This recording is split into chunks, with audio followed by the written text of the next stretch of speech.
Hi, we are grade 10 students and we have grown curious of our safety and well-being around the police. We want to advocate for stopping and putting a concern to police brutality. This police brutality measures from injuries to deaths, and it is quite known for the abuse of power by the police. The worst part of police brutality is that officers often get away with their crime, and to top it up, justice has never been served due to our lack of power. Remember that police are to serve, not to harm people. They are our public servants and we have the right to fight for our right. Year after year, many lives have been taken away because of police brutality. It was found that people who are around 20 to 35 are prone to police brutality. How many people have to die and get harmed due to police brutality before we notice their unlawful actions? We the people remain silent, fearing that our lives and our families' lives are at risk when around the police. The actions of police in situations that don't necessarily need force shows the imbalance between our rights and their power. Beatings and killings are one of the known actions of police brutality, and it is quite used in harming criminals and the citizens, however the police pleases to do with them.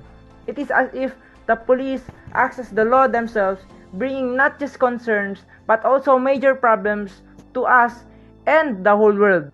These actions of police brutality have never been justified and are happening frequently.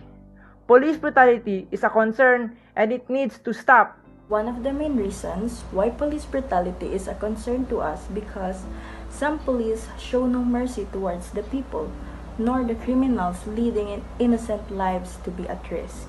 Reports have found that the victims of police brutality are usually unarmed and unable to fight for their rights. The police often use excessive force to handle situations and problems that cause the rights of the people to be violated. Human rights violated by the police are harassment, false arrest, and illegal confinement. The police are providing more danger rather than safety, which gives a large amount of concern to us. Police brutality exposes great violence in which not just adults are affected but also the children.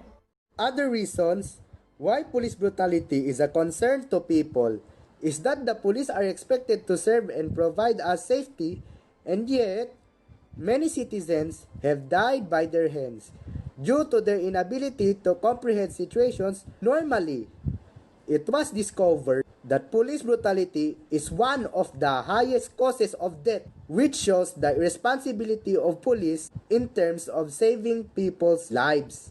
It was also found that 61% of the police stated that they do not report serious abuse of power made by other fellow officers. These actions of police shows that their system are not solid and righteous. They provide bias and unfair service to people, and they are likely to help only when it benefits them.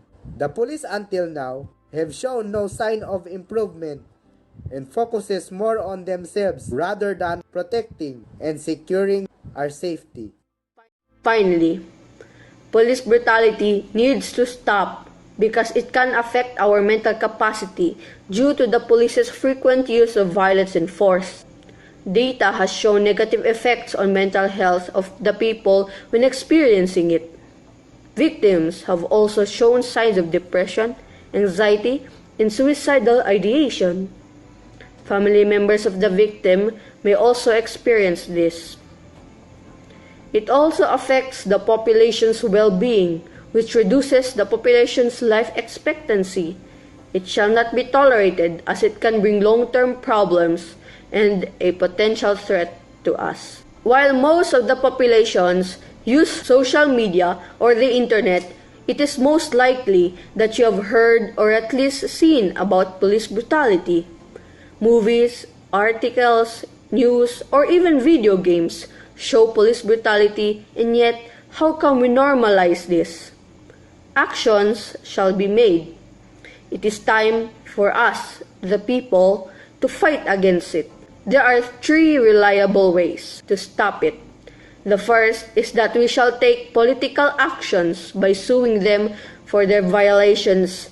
This way, we can limit their powers. Second is that we educate others of their rights. so that they will be able to fight and will not be easily manipulated by police, preventing more police brutality. Third way is that by the power of the internet or social media, we should record their actions to further expose their unlawful actions.